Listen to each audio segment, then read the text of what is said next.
नमस्कार दोस्तों, स्वागत है आप सभी का आपके अपने YouTube चैनल शिवालिक एलोवेरा में। दोस्तों, इससे पहले पिछली वीडियो एक अपलोड की थी, उसमें हमने कोशिका की थ्योरी कंप्लीट की थी कि कोशिका का सिद्धांत किसने दिया, सबसे बड़ी कोशिका, सबसे छोटी कोशिका। तो अब कोशिका वाले चैप्टर को ही हम आगे बढ़ाते हैं और इसके बाद में इसके क्वेश्चन करा दिए जाएंगे। तो दोस्तों, पादप में भी कोशिका होती है और जंतुओं में भी कोशिका होती है, ठीक है। तो दोनों के बारे में एकदम कंपैरिजन करते हुए चलेंगे, ठीक है दोस्तों। कुछ चीजें ऐसी होती हैं जो पादप में होती हैं, कुछ ऐसी होती हैं जो नहीं होती, उसका डिफरेंस भी हम साथ के साथ चल लेंगे। तो शुरू करते हैं। बिल्कुल ऐसा कर दिया जाएगा जैसे कि अगर आप कोशिका का नाम लोगे ना, तो आपके माइंड में कोशिका का स्ट्रक्चर पूरी तरह से बन जाएगा दोस्तों। शुरू, अब देखो स्ट्रक्चर बनाते हैं कोशिका का, ऐसे ऐसे ऐसे। दोस्तों, पहले मैं प्लांट सेल्स की बात करूंगा, पादप कोशिका की बात करूंगा, ठीक है, जो पेड़ पौधों के अंदर होती है। तो जो सबसे पहले ये क्या होता है, ये होती है कोशिका भित्ति। कोशिका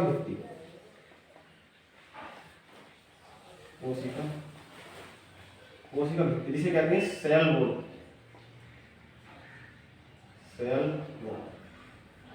ठीक है दोस्तों, सेल वॉल, ठीक है। सेल वॉल के बाद में क्या आती है, इसके बाद में ये दूसरी जो सबसे फर्स्ट कवरिंग कौन सी होती है, सेल वॉल होती है। दूसरी जो कवरिंग आएगी उसे कहेंगे कोशिका झिल्ली। कोशिका कोशिका झिल्ली कोशिका झिल्ली जिसे क्या कहते हैं, सेल मेम्ब्रेन। तो क्या बोलते हैं, सेल मेम्ब्रेन, इसको बोलते हैं सेल मेम्ब्रेन। तो दोस्तों, पहला क्वेश्चन तैयार हो जाता है। कोशिका भित्ति, सबसे बाहरी आवरण, जो जो आउटर लेयर होती है ना कोशिका, उसे क्या बोलते हैं, कोशिका भित्ति। किस चीज की बनी होती है, सेल्यूलोज की बनी हुई होती है। तो एक एक अंग के बारे में बाद में पढ़ेंगे, पहले हम इसके बारे में पूरा स्ट्रक्चर तैयार कर देता हूं कि किस तरह से कोशिका होती है, ठीक है दोस्तों। सबसे पहली होगी कोशिका भित्ति, दूसरे नंबर पर कोशिका झिल्ली, तीसरी बात आती है इसमें एक केंद्रक होता है, यहाँ केंद्रक, क्या बोलते हैं, केंद्रक, ठीक है। उसके बाद में केंद्रक, इस केंद्रक से और ये जो होती है, ये कोशिका झिल्ली के बीच में एक पदार्थ बना हुआ होता है जिसे कहते हैं साइटोप्लाज्म। क्या बोलते हैं, साइटोप्लाज्म। साइटोप्लाज्म यानी कि कोशिका द्रव्य, कोशिका द्रव्य।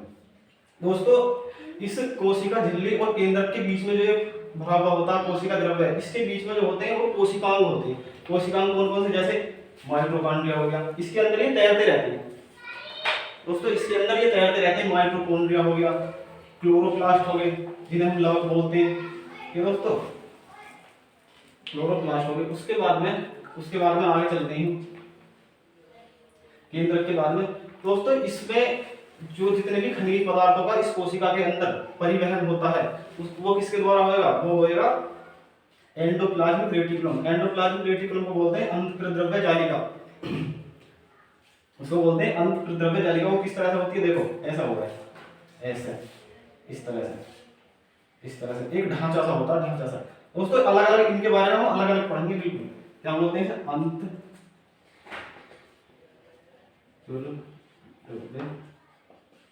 जालिका। दोस्तों, इंग्लिश में क्या बोलते हैं, एंडोप्लाज्मिक रेटिकुलम।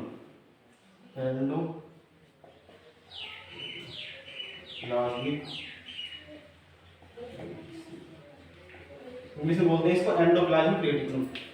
तो दोस्तों, हमने क्या क्या बात की, सबसे पहले बात की कोशिका भित्ति, सबसे बाहरी आवरण, सुरक्षात्मक आवरण कौन सा होता है, कोशिका भित्ति होती है।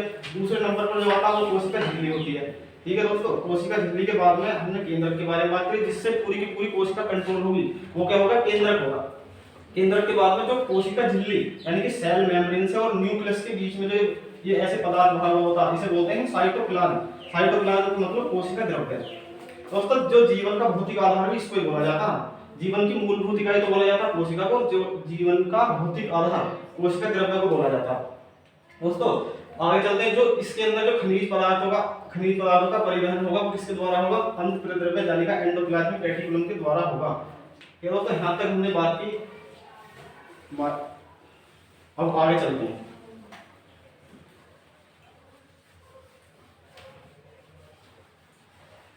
दोस्तों, आगे चलते हैं। अब मैं आपको बता देता हूं हम इसमें पढ़ने क्या क्या पढ़ने वाले हैं।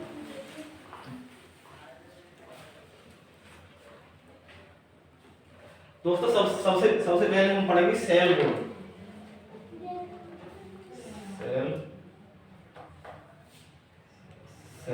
पढ़ेंगे, यानी कि कोशिका भित्ति,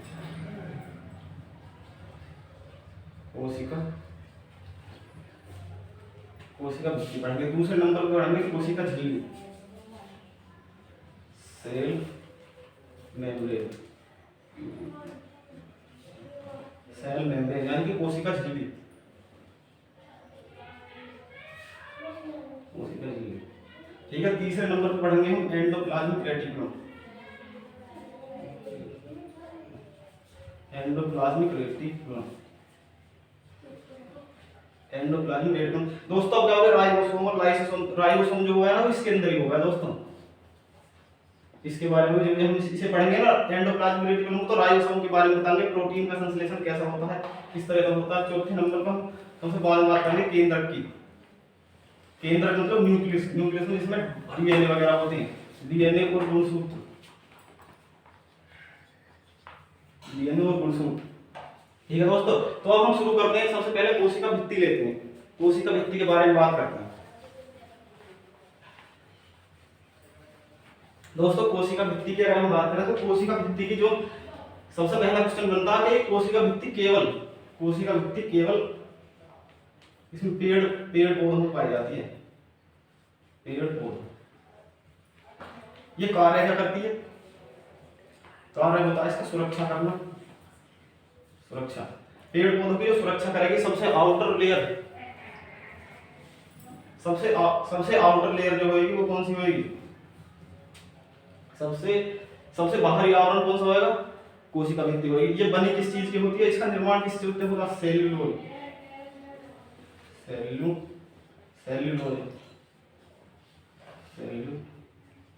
सेल्यूलोज से। दोस्तों क्वेश्चन पूछा जाता है कि कोशिका भित्ति किस चीज की बनी होती है, तो किसकी बनी होती है, सेल्यूलोज की बनी होती है।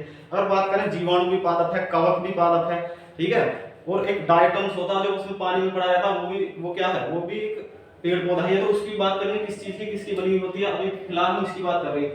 तो दोस्तों इसकी खोज की बात करें तो इसकी खोज जो करी थी वो करी थी रॉबर्ट हुक ने, रॉबर्ट हुक ने। ठीक है दोस्तों, एक बार और रिपीट कर देता हूँ कैसे कैसे। कोशिका भित्ति सबसे बाहरी आवरण पादप कोशिका का, खोज किसने करी, रॉबर्ट हुक ने करी। कार्य क्या होता है, सुरक्षा करती है और उसको आकार देती है। इसमें कोई मूवमेंट नहीं होता, ज्यादा निरतावस्था में होती है दोस्तों। भाई पेड़ पौधे तो सभी ने देखे होंगे, जो छाल होती है ना वही तो है, छाल जो होती है वही होती है। और होती कैसी है, पारगम्य होती है, पारगम्य। दोस्तों पारगम्य का मतलब क्या होता है कि ये चीजों को अंदर बाहर आने देती है। जैसे कि हम चने भिगोते हैं, चने क्या है, वो भी तो एक पादप कोशिका ही है। चना हम भिगोते हैं, चने में क्या होता है, उसको फूल जाता है, उसमें अंदर बाहर दोनों चीजें आती हैं, किशमिश फूल जाती है। ठीक है दोस्तों, तो पारगम्य होती है। क्वेश्चन पूछा जाता है कि पारगम्य ये किस तरह की होती है कोशिका की, तो पारगम्य होती है। बनी हुई काय की होती है, सेल्यूलोज की होती है। खोज किसने करी, रॉबर्ट हुक ने करी। तो आगे देखो, उसके बाद में आगे चलते हैं हम। अब पूछा जाता है कि कवक की किस चीज की बनी हुई होती है, जीवाणु की किस चीज की बनी हुई होती है, तो इस बारे में बात कर लेते हैं। दोस्तों सबसे पहले लेते हैं शैवाल। शैवाल भी तो क्या है, पादप की तो पेड़ पौधा ही तो इसकी जो क्या होगी, इसकी कोशिका भित्ति किस चीज की बनी होती है, एक तो होगा सेल्यूलोज प्लस हेमीसेल्यूलोज,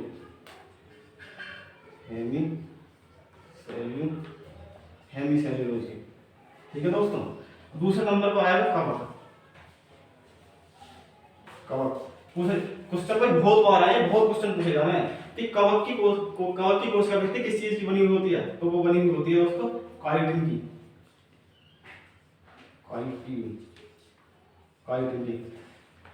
काइटिन की बनी हुई होती है। दोस्तों काइटिन की एक चीज और बता दूं मैं, यही कहीं आपको, काइटिन जो है ये क्या है, एक कार्बोहाइड्रेट है, कार्बोहाइड्रेट।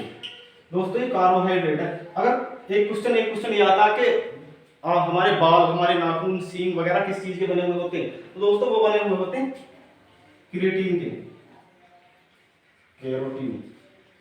दोस्तों केराटिन और काइटिन में बहुत डिफरेंस है। ये जो केराटिन है ये तो है प्रोटीन, ये प्रोटीन है और ये कार्बोहाइड्रेट है। भाई मोनोसैकेराइड, डाइसैकेराइड, और देखो ये सेलुलोज क्या है, ये भी कार्बोहाइड्रेट ही है।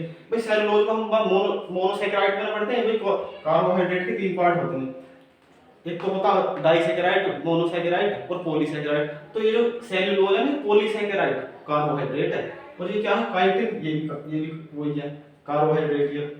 तो क्रिएटिन की बात पता लग गई, काइटिन की बात पता लग गई। ठीक है दोस्तों, अब आगे चलते हैं। दोस्तों आगे चलते हैं, अब इसके बाद में बात करते हैं जीवाणु। जीवाणु की किस चीज की बनी होती है? भाई जीवाणु भी तो है, बात करते हैं जीवाणु। जीवाणु की कोशिका भित्ति जो बनी होती है वो होती है पेप्टिडोग्लाइकन। पेप्टिडोग्लाइकन दोस्तों, पेप्टिडोग्लाइकन को बहुत पूछा जाएगा कि जीवाणु की कोशिका भित्ति किस चीज की बनी होती है? पेप्टिडोग्लाइकन की बनी होती है। दोस्तों एक डायटम आ रहा है, डायटम डायटम ये मतलब एक कुछ इसके ऊपर जो एक इसकी जो कोशिका भित्ति होगा वो है सिलिकॉन की। सिलिकॉन तो सब जानोगे, रेत ही तो होगा नहीं, एक तरह का इसके ऊपर एक आवरण चढ़ जा रहा है, ऐसे रह रहा है, ऐसे कई कई कई तरह से अपना आकार लेता रहता है डायटम। ठीक है दोस्तों, अब आगे चलते हैं। कोशिका भित्ति का मामला हमने सेट कर दिया।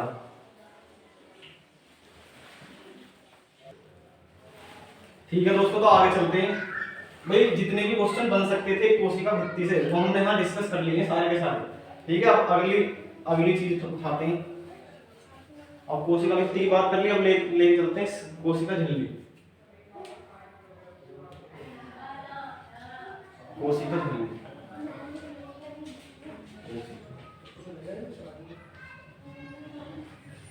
कोशिका झिल्ली की बात करते हैं दोस्तों। Cell membrane. दोस्तों सेल मेम्ब्रेन की अगर मैं बात करूं तो ये जो पादप होते हैं, पादप जो पेड़ पौधे होते हैं उनकी तो होगी सेकंड कवरिंग, सेकंड आवरण। दोस्तों अगर उनकी बात करें, जंतुओं की बात करें, जो हमारी कोशिका होती है जंतुओं की होती है, तो उसका लिए फर्स्ट आवरण होता है दोस्तों। फर्स्ट आवरण कैसे? देखो अगर हमारी कोशिका ऐसे है तो हमारी ना कोशिका झिल्ली होगी, क्योंकि हमारे इसके ऊपर वो नहीं होगी, कोशिका भित्ति नहीं होगी। ठीक है दोस्तों, अब इसकी बात कर लेते हैं। ये इसका निर्माण किस चीज से होता है?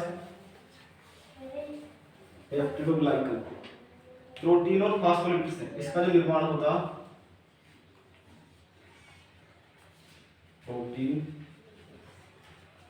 प्रोटीन प्लस फास्फोलिपिड,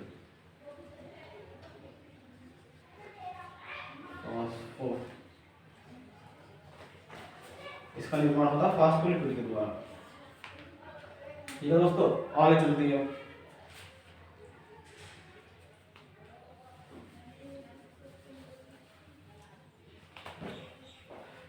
तो दोस्तों कोशिका झिल्ली की बात की हमने।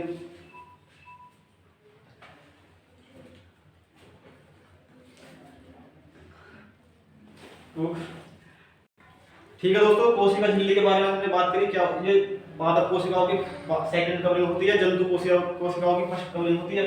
ठीक है, और ये अर्धपरागम में होती है।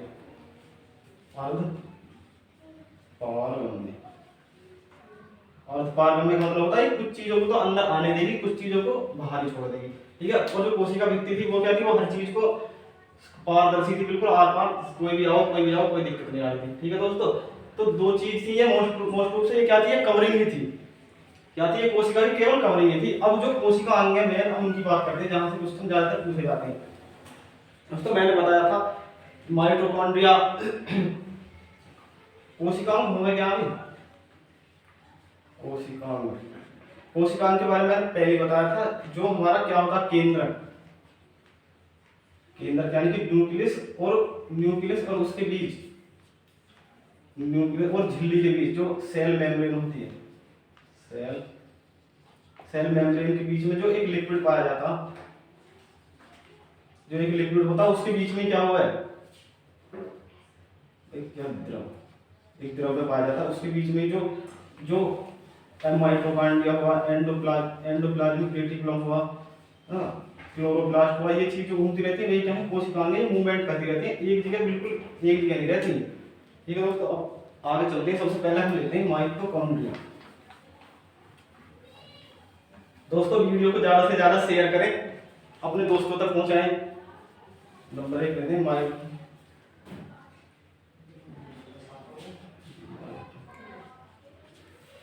माइटोकॉन्ड्रिया। दोस्तों माइटोकॉन्ड्रिया की बात करें अगर, तो माइटोकॉन्ड्रिया क्या होता है दोस्तों, इसे कोशिका का शक्ति गृह कहते हैं दोस्तों, शक्ति गृह।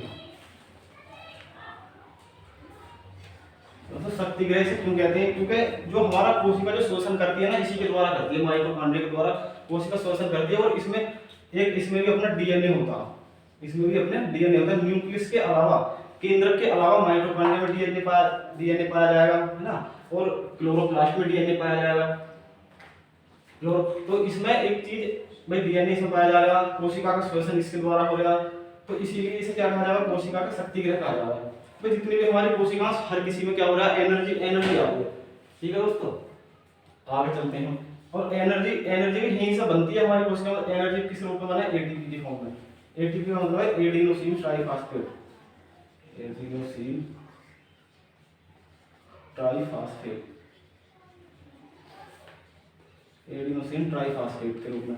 दोस्तों लेकिन आगे कोई एटीपी के इंजेक्शन लगवा ली, जो रनिंग वाले बच्चे होते हैं बोलते हैं कि एटीपी लगवा ले यार, ये करवा ले, है ना। तो ये क्या है, माइटोकॉन्ड्रिया की गति को ही तो बढ़ाता है।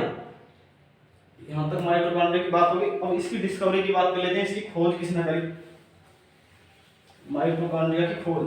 तो पूछा जा रहा है कि माइटोकॉन्ड्रिया की खोज किसने करी, तो उसका नाम आता अल्टमैन का।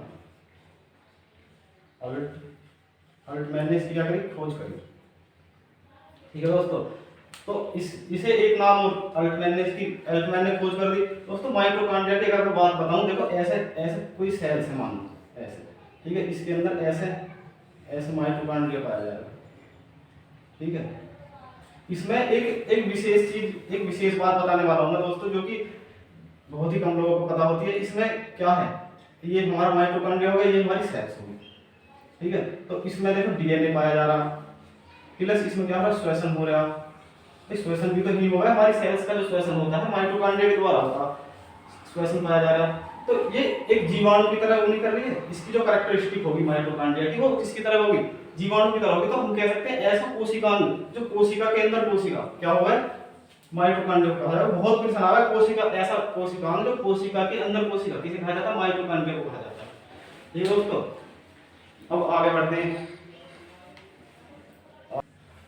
ठीक है दोस्तों, तो एक बार और रिपीट कर देता हूं मैं माइटोकॉन्ड्रिया के बारे में, ये थोड़ा एक मिनट,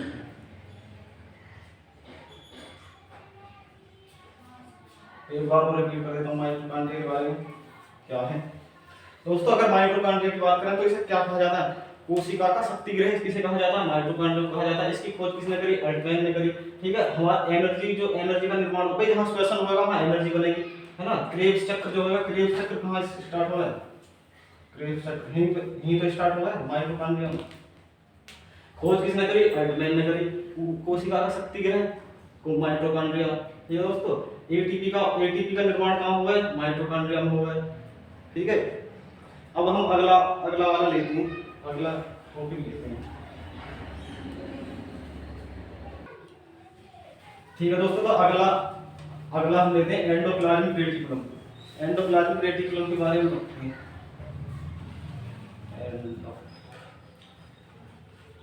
एंडोप्लाज्मिक रेटिकुलम। दोस्तों जैसा कि मैंने बताया था, अपनी कोशिका में एक केंद्र के ऊपर इस तरीके से होता है, ऐसे हो रहा है। तो इसका काम क्या होता है, जो ये केंद्र झिल्लियां होती है, कोशिका की झिल्लियां होती है, वहां तक ट्रांसफॉर्मेशन का काम होता है, यानी कि परिवहन का काम। परिवहन किस चीज का करता है, प्रोटीन प्लस वसा का। भाई जिस चीज से हमारी कोशिका भित्ति बनी होती है, प्रोटीन वसा, उन चीजों का ही तो जो केंद्र झिल्लियां बनी होती हैं, उन चीजों का ही परिवहन कौन करता है, एंडोप्लाज्मिक रेटिकुलम, यानी कि अंतःद्रव्य जालिका। इसको इसीलिए इसे कोशिका का आंतरिक परिवहन, कोशिका का जो आंतरिक परिवहन होगा वो इसी के द्वारा होगा, आंतरिक परिवहन किसके द्वारा होगा, अंतःद्रव्य जालिका के द्वारा। ठीक है, अब इस एंडोप्लाज्मिक रेटिकुलम के ऊपर भाई ये जिस प्रोटीन का वसा का वो कर रहा है परिवहन, वो आप कहां से रहा, इसके ऊपर ये ऐसे छोटे छोटे दाने से पाए जाते हैं, जिन्हें हम क्या कहते हैं, राइबोसोम। भाई यही राइबोसोम क्या करते हैं, यही राइबोसोम प्रोटीन का संश्लेषण करते हैं, प्रोटीन का संश्लेषण, प्रोटीन का संश्लेषण, प्रोटीन का संश्लेषण किसके द्वारा होता है, राइबोसोम के द्वारा होता है। ठीक है दोस्तों, अगर राइबोसोम की हम खोज की बात करें तो रॉबिन्स और ब्राउन दो वैज्ञानिक थे, उन्होंने इसकी खोज करी थी। भाई इस राइबोसोम में किसका निर्माण हो रहा है, प्रोटीन का निर्माण हो रहा है। प्रोटीन को और वसा, प्रोटीन को जो प्रोटीन का जो परिवहन कर रहा है वो कौन कर रहा है, एंडोप्लाज्मिक रेटिकुलम, जैसे कि केंद्रक झिल्ली, कोशिका झिल्ली, सब जगह कौन पहुंचा रहा है, अंत प्रद्रव्य जाने का। ठीक है, इसकी खोज राइबोसोम की खोज जो करी थी वो करी थी रॉबिन्स और ब्राउन। कौन कौन से दो वैज्ञानिक थे, रॉबिन्स और ब्राउन। राइबोसोम दोस्तों, राइबोसोम को प्रोटीन की फैक्ट्री भी कहा जाता है इसको। जो प्रोटीन यहाँ बन रहा था किसे, प्रोटीन की फैक्ट्री, प्रोटीन की फैक्ट्री खोज जो करी किसने करी, रॉबिन्स और प्लस दूसरा वैज्ञानिक था ब्राउन। दोस्तों सन ज्यादा इंपोर्टेंट नहीं होते, अगर आप चाहो तो लिख भी सकते हैं, लेकिन सन का कोई इतना वो नहीं होता।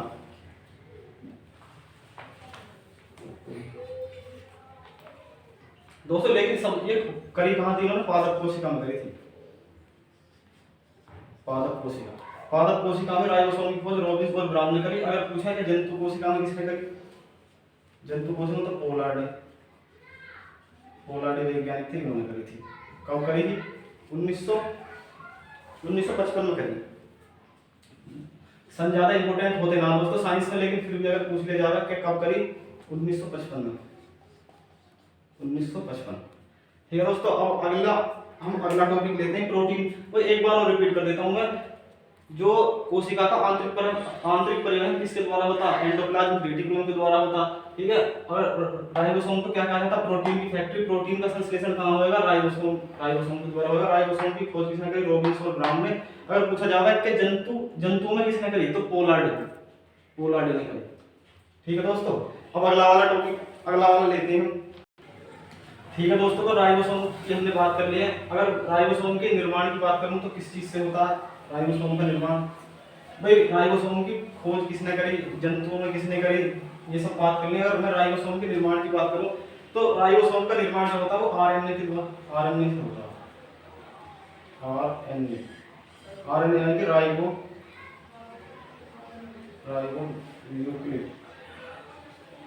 न्यूक्लिक एसिड या अम्ल। ठीक है दोस्तों, अब हमने कंप्लीट कर लिया दोस्तों इसे। अब आगे चलते हैं, अब बात कर लेते हैं काल्जी बॉडी की, मतलब काल्जी बॉडी।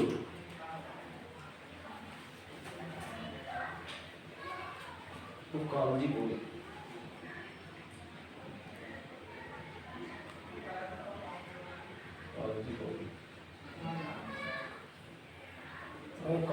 दोस्तों काल्जी बॉडी की बात करूं मैं, अगर दोस्तों राइबोसोम क्या कर रहा था, प्रोटीन का निर्माण कर रहा था, है ना। और उस प्रोटीन का निर्माण कौन कर रहा था, राइबोसोम के द्वारा होता। उसका परिवहन जो कर रहा था वो एंडोप्लाज्मिक रेटिकुलम कर रही थी, है ना।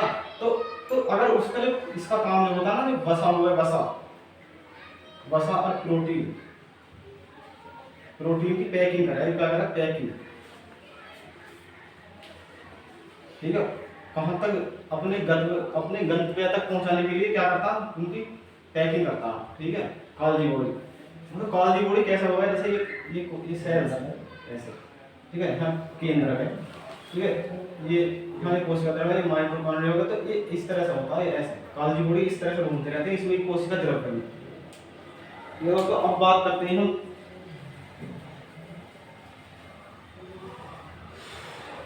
दोस्तों, चैनल को ज्यादा से ज्यादा सब्सक्राइब करें और लाइक करें दोस्तों।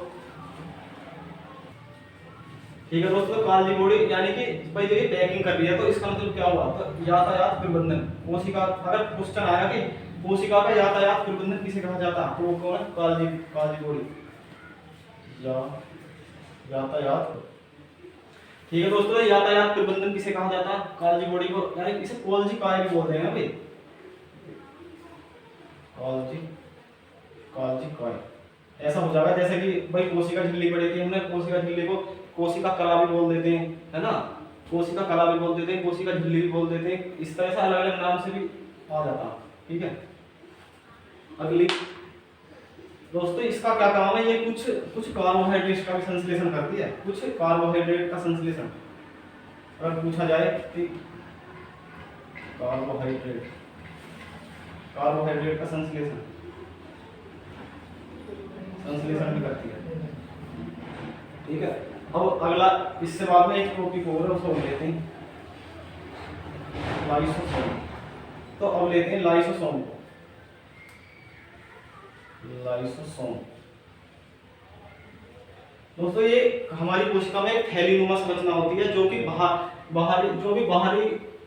बाहरी कोशिका बाहरी भी आएंगे ना, बाहरी खराब पदार्थों करके उसका भक्षण करती है। इसमें 24 प्रकार के एंजाइम पाए जाते हैं, 24 प्रकार के एंजाइम। जितने भी हमारी कोशिका में बाहर से कोई भी ऐसी चीज एंटर करेगी जो हमारी कोशिका को नुकसान पहुंचाएगी, तो उसका जो भक्षण करेगा ना वो लाइसोसोम के द्वारा किया जाएगा दोस्तों।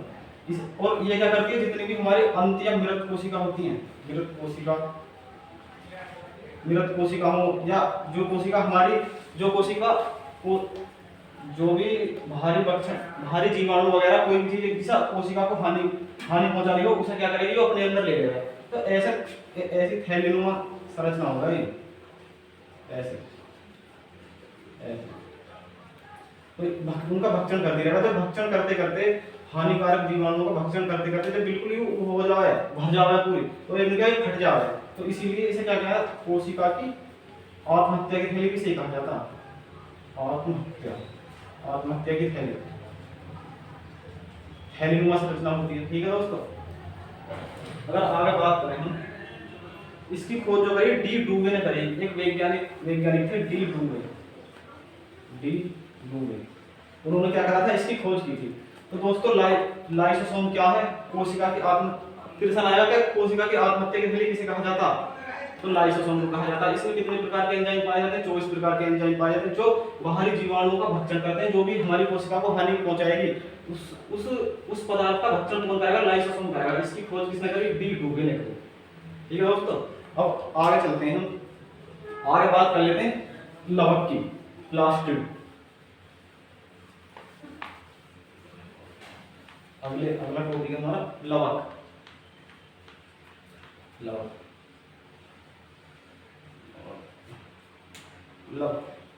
लवक मतलब प्लास्टिड।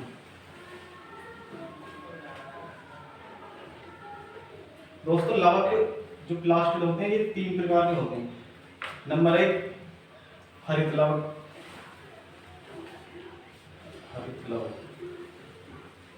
ठीक है, इंग्लिश में बोलेंगे क्लोरोप्लास्ट,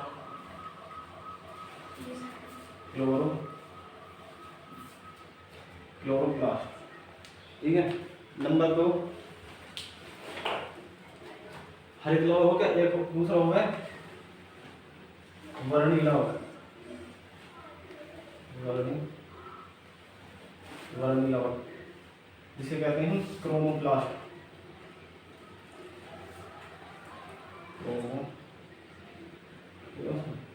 तीसरे नंबर पर होगा अवर्णी लवक,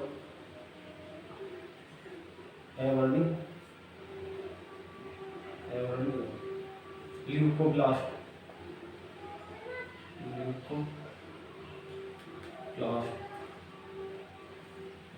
ठीक है। तो लवक की बात करें, लवक मतलब प्लास्टिड। दोस्तों ये क्या है, ये केवल किसमें पाया जाता, पादप कोशिका में पाया जाएगा। लवक जो होगा कितने प्रकार का होता है, 3 प्रकार का होता है, हरित लवक, वर्णी लवक, अवर्णी लवक। तो अब इनकी एक एक के बारे में हम बात कर लेते हैं, कैसे कैसे इनका काम होता है। दोस्तों हरित लवक की बात करें तो इसमें इसका काम क्या होता है, ये प्रकाश संश्लेषण में, जो पौधों में प्रकाश संश्लेषण होता है उसमें भूमिका निभाता है। इसमें मैग्नीशियम होता है। दोस्तों ये जो भोजन निर्माण भाई पौधे का भोजन निर्माण जो होगा हरित लवक के द्वारा होगा। इसमें क्या होगा, मैग्नीशियम होगा,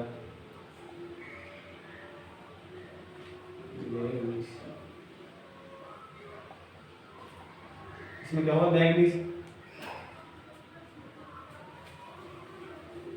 दोस्तों इसमें मैग्नीशियम होता है, क्लोरो और क्लोरोफिल, क्लोरोफिल होता है। ठीक है भाई, मेन काम क्या है इसका, पौधे का भोजन, पौधा जो भोजन बनाया वो हरित लवक के द्वारा ही बनाया जाता है। ठीक है, और कहाँ पाया जा रहा है, पत्तियों में पाया जा रहा है। और दूसरी बात करते हैं वर्णी लवक की। वर्णी लवक, ये क्रोमोप्लास्ट भाई, इस ये कहाँ पाया जा रहा है, फूलों में, रस का होगा भाई। वर्णी का मतलब क्या होता है, यानी कि रंग जैसे कि मान लो टमाटर का रंग लाल क्यों हुआ, लाइकोपीन के द्वारा, लाइकोपीन है ना। इस तरह से गाजर का क्यों हुआ है ना। जितने भी कलर होंगे ना, तो उनका कारण क्या है, वर्णी लवक, वर्णी क्रोमोप्लास्ट। ठीक है दोस्तों, अब ठीक है दोस्तों, तो वर्णी लवक के बारे में हमने बात करते हैं, जिसे हम क्रोमोप्लास्ट भी कहते हैं। जितने भी हमारे भाई गाजर का रंग है ना, टमाटर का रंग, जितने भी ये कहाँ पाया जाता है, फलों में पाया जाएगा, बीजों में पाया जाएगा, है ना भाई। कलर जो होता है ये वर्णी लवक के कारण होता है। अब तीसरा ले लेते हैं हम, अवर्णी लवक। अवर्णी लवक भाई, अवर्णी लवक क्या है, यहाँ पर क्या होता है, यहाँ पर सूर्य का प्रकाश नहीं जा पाता। ये कहाँ पाया जाएगा, जड़ में पाया जाएगा, तने में पाया जाएगा। ठीक है ना, या इसका काम है भोजन को संचित करता है, भोजन संचित, दोस्तों भोजन को संचित करता। तो हमने लवक पढ़े, एक तो होता हरित लवक, एक वर्णी लवक, एक अवर्णी लवक। हरित लवक का काम क्या होता है, प्रकाश संश्लेषण करना। ठीक है, और वर्णी लवक का काम क्या होता है, जितने भी पुष्प हुए, पौधे हुए, पौधों के जो फल बीज वगैरह होते हैं, उनके लिए क्या करना भाई, उन्हें कलर देगा, है ना। कोई वर्णी का नाम ही क्या होता है, रंग देना किसी चीज को। मान लो लाइकोपीन है टमाटर, बीटानिन है चकुंदर, भाई बीटानिन के कारण चकुंदर लाल होता है। ठीक है दोस्तों, और अवर्णी लवक का काम क्या होता है, भोजन को संचित करना, और यहाँ पर जो सूर्य नहीं पहुंच पाता। ठीक है दोस्तों, अब इससे आगे हम कल पढ़ेंगे। और हमारी वीडियो को दोस्तों ज्यादा से ज्यादा लाइक करना है, और चैनल को सब्सक्राइब कर लो। अगर जो नए हैं दोस्तों, फैला दो, बिल्कुल कंटेंट बिल्कुल बढ़िया दे दिया जाएगा, कोई दिक्कत नहीं आएगी किसी भी तरह की। अगर कोशिका से जो भी चीज यहाँ पढ़ाई जाएगी ना, अगर उससे आप प्रश्न बाहर चला जाए तो बता देना यहाँ पर, और किसी भी तरह की कोई प्रॉब्लम नहीं आएगी। ठीक है दोस्तों, तो चैनल को लाइक करो, शेयर करो और सब्सक्राइब करो। ठीक है, ओके, जय हिंद, जय भारत, अलविदा साथी।